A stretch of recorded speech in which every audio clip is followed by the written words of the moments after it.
Ok hello អ្នកទាំងអស់គ្នាថ្ងៃនេះគឺយើងមាន configuration មួយគឺយើងយក marketing របស់យើងនេះប្រើប្រាស់ Wi-Fi នៅលើ marketing របស់យើងយក internet ចេញពី access point ចេញពី TP link ឬចេញពីឧបករណ៍ផ្សេងហើយយើងមានស្រាប់នឹងហើយយើងអត់ចង់ឲ្យ marketing នឹងប្រើប្រាស់ខ្សែប្រើប្រាស់អីចឹងណាអញ្ចឹងយើងអាចធ្វើវិធីសាស្ត្រនេះបានបើមិនករណីអ្នកនរគ្នាអត់ចង់ប្រើប្រាស់ខ្សែអត់ចង់អីទេអូខេចឹង tip ហ្នឹងអ្នកនរអាចធ្វើបានហើយយើងប្រើប្រាស់តា wireless នៅលើ marketing ដែលវាមាន built-in ស្រាប់ទេបើសិនជាប្រភេទ marketing អត់មាន wireless thì វាធ្វើអត់បានទេអូខេឥឡូវយើងចូលមកកាន់ Winbox របស់យើងមកហើយអ្នកនរត្រូវប្រកាសត្រូវ connect marketing connect អីហើយអស់ហើយអញ្ចឹងយើងអាច connect មកបានហើយឥឡូវយើង connect មកហើយសម្រាប់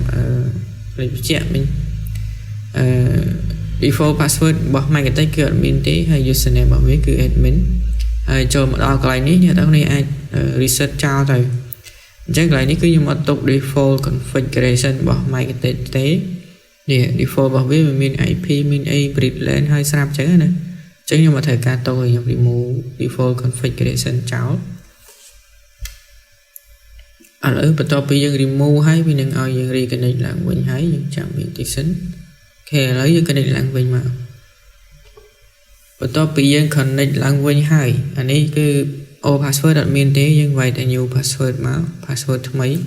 ឡូវដាក់ strong តិចអូខេយើងវាយ password strong មកបន្ទាប់មកយើង click change មកបន្ទាប់មកកន្លែងនេះ license យើងអត់មើលទេយើង click no មកហើយខ្វែងចោលទៅហើយអ្នកទាំងអស់នេះអាចនឹងចេញបែបនេះហើយ basic setting basic អីគឺខ្ញុំអត់បង្ហាញទេវីដេអូហ្នឹងអ្នកទាំងអស់នេះអាចទៅមើលវីដេអូដំបូងដែលខ្ញុំបានធ្វើតាក់ទងជាមួយនឹង marketing ដំបូងអញ្ចឹង basic setting វាដដែលអញ្ចឹងណាកុំឲ្យអ្នកទាំងអស់នេះគិតថាយូរពេកប៉ុន្តែអាចជាយូរគួរសមហើយយើងធ្វើតែប៉ុណ្្នឹងគេឥឡូវយើងចូលមកកាន់ wireless setting របស់យើងមកហើយ double click លើវាអ្នកទាំងនេះអាច enable ចេះក៏បានឬក៏ចុចសញ្ញា tick នៅកន្លែងនេះគ្រីសហ្នឹងក៏បានដែរវានឹង enable ដូច auto ឯងអូខេបន្ទាប់មកអ្នកនរអាចចូលមកកាន់ tab general នេះមុនសិនអ្នកនរអាចដាក់ចំណាំទៅឈ្មោះ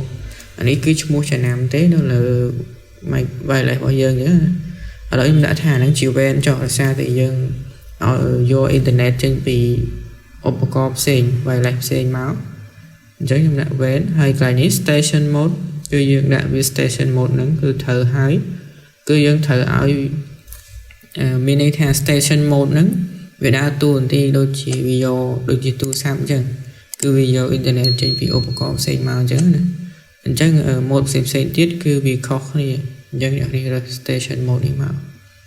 បន្ទាប់មកកន្លែង base នេះអ្នកនេះរើសទាំង3មក BGN នេះហើយសម្រាប់ channel width នេះគឺយើងទុក default អញ្ចឹងនេះក៏ default ដែរហើយកន្លែងនេះគឺយើងទុក default តែវានឹងធ្វើការ change auto ខ្លួនឯងហើយកន្លែងនេះគឺយើងធ្វើពេលក្រោយតិចទៀតហ្នឹងយើងមកវិញហើយកន្លែង country យើងរើសកម្ពុជាយើងមកតោះមកយើង click apply OK បន្ទាប់ពី click apply OK ហើយអ្នកនរគ្នាចូលមកកាន់មួយទៀតគឺថាកន្លែង security profile នេះដើម្បីយើងធ្វើការ create profile របស់យើងមួយទៀតចឹងណាអ្នកនេះអាច double click លើវាហើយ copy មកហើយយើងបិទអាចាស់គេចោលអាចាស់គឺយើងអត់ប៉ះពាល់ទេហើយកន្លែងនេះអ្នកនេះអាចដាក់ទៅចំណាំទៅថាអ្នកនេះបង្កើតដើម្បីធ្វើអីឥឡូវខ្ញុំដាក់ចំណាំថាខ្ញុំTP link ដែលខ្ញុំប្រើសម្រាប់ connect មកអញ្ចឹងណាអញ្ចឹងខ្ញុំដាក់ TP link ទៅហើយបន្ទាប់មកខ្ញុំកន្លែង mode នេះតាក់ទងមួយនឹង password របស់ Wi-Fi អញ្ចឹងយើងរើស dynamic key មកហើយយើង take 2នេះមកវា secure អញ្ចឹងណាហើយកន្លែងនេះគឺខ្ញុំបញ្ជាក់អ្នកនេះត្រូវដឹងថា Wi-Fi ដែលអ្នកអស់ចង់ connect ទៅហ្នឹង password អីគេបើអ្នកអស់អត់ដឹងទេមានន័យថាយើងអត់ connect ទៅគឺអត់ជោគជ័យទេអញ្ចឹងត្រូវដឹងថាអ្នកអស់ connect ទៅ set point connect ទៅ TP link អីក៏ដោយត្រូវដឹង password ឲ្យច្បាស់សិនបើអត់ដឹងទេយើង connect ទៅដឹង fail ហើយតោះមកខ្ញុំវាយ password ឲ្យខ្ញុំត្រូវ connect ទៅនេះនេះគឺ Wi-Fi របស់ខ្ញុំអញ្ចឹងខ្ញុំ connect ទៅខ្ញុំវាយតែ password Wi-Fi ហ្នឹងមកហ្នឹងគឺយើង create ដូចគ្នាអញ្ចឹងត្រូវចាំថ្ងៃហ្នឹងគឺយើង create ដូចគ្នាអត់ត្រូវ create ខុសទេគឺយើងបង្កើតសម្រាប់វា connect ទៅកាន់ Wi-Fi ផ្សេងអូខេបន្ទាប់មកនេះហើយdouble click លើវាទៀត double click លើវាហើយអ្នកនេះត្រូវរើសកន្លែងនេះ security profile នេះយើងឆេងរើសកន្លែងទី link របស់យើងមិញមកតើមកយើង click apply អូខេបន្ទាប់ពី click apply ហើយអ្នកនេះចុចកន្លែងនេះ scan មកដល់កន្លែង scan នេះយើងត្រូវ scan raw Wi-Fi ដែលអ្នកនរត្រូវការ connect ទៅអញ្ចឹងណាអ្នកនរអាចរើស interface ទៅហើយយើងរើស interface wireless របស់យើងមកដល់យើង click start មកហើយនេះគឺវាមាន Wi-Fi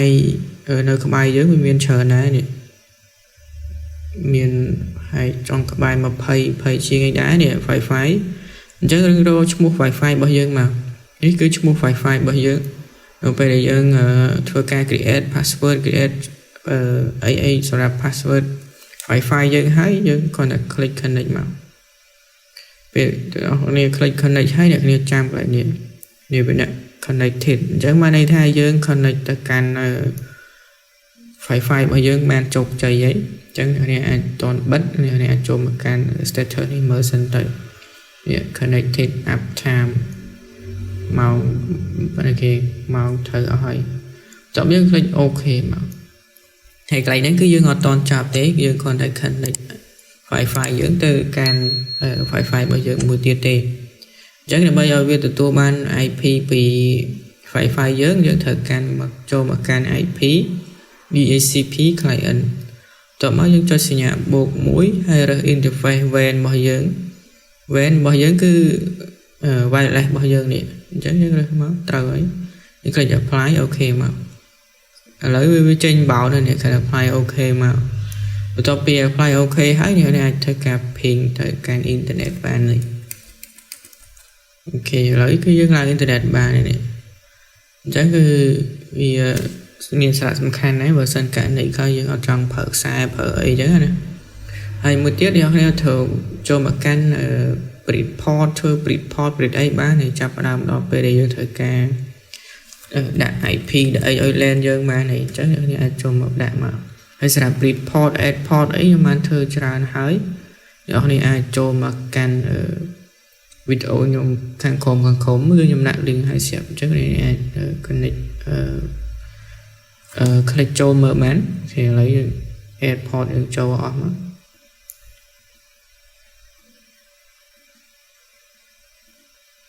mìnhចុចអីខ្លះមិញគេនេះពេលយើង airport ចូលទៅវា reconnect ឆាខ្ញុំ connect ទៅកាន់ magnetic នឹងតាមរយៈ Ethernet port ដែរគេដាក់ password ថ្មីមក password ដែលយើងបានដូរហើយចូលមកត្រូវទៀត password គេមិញមិនលេខសាយអូខេឥឡូវយើងវាយ password ត្រូវហើយយើងដាក់ Bridge port យើងបង្ហាញមកលើបានលេខនៅខលេខ3មួយទៀតអូខេ3លេខ5អូខេមកអញ្ចឹងយើងអាចនេះបានឥឡូវគឺយើងមានដល់នេះភាសានេះខ្ញុំខ្វែងចាំនេះវាពាក់ព័ន្ធមួយ connection ផ្សេងអូខេឥឡូវយើងបានហើយបាន Bridge port មួយហើយអញ្ចឹងអ្នកនេះអាចធ្វើការអាសាញ IP អាសាញអីទៅកាន់ Bridge port យើងបានធ្វើ DHCP setup ធ្វើអីចឹងណាឥឡូវដាក់លេខ 2.1 ចុះហើយរើស Bridge port យើងមកស្រាប់ Bridge port អូខេស្រាប់24ចាប់មកអ្នកនេះអាចចូលមកកាន់ IP firewall យើងធ្វើនេះសិនធ្វើណាត់ឲ្យហើយយកមកទៅឲ្យ interface គឺ wireless របស់យើងនេះទៅមក action យើងយក make sure that apply OK អូនេះអាចធ្វើការ command មួយក៏បានដែរដាក់ថាLAN to WAN អូខេចាប់មកយើងចាប់ហើយយើងអាចធ្វើ DHCP setup ឲ្យ LAN យើងបានហើយកន្លែងនេះយើងអាចចូលមក enable DNS យើងមួយសិនមកហើយសម្រាប់ការ setup DHCP នេះដដែលទេអ្នកនេះអាចចូលទៅមើលវីដេអូមុនទៅគឺខ្ញុំលម្អិតច្រើនហើយរើស interface bridge យើងមកនិចមកចាំតិចអូខេនិច add DNS យើងធ្វើ add DNS ដែរ này chết mà ok chọc chứ chào ấy phần đó report những ban chụp chạy hay dân ai cho ca đi mà enable ấy disable là mình disable ấy enable là mình máu là bây về tụi ban IP thì mấy chứ nè cái trang tích cái lấy về tụi ban IP thì mấy này IP để dân ban cần phải chờ mình nhớ hay dân có ai lang từ can internet bạn này hay sẽ video nó miệng lươn tích sang để dân chơi từ đá chứ này rồi còn option report ấy nó vì từ đá thì còn option là dân chơi vậy lấy việc khó về tích cho nên dù thật lại các bạn môn tế ok chắc là nếu như bên đây chúng nó lấy nếu như ai comment ở khang khổng nước bạn cứ trong đừng chi sai ở này bạn lưới làm này mãi thơ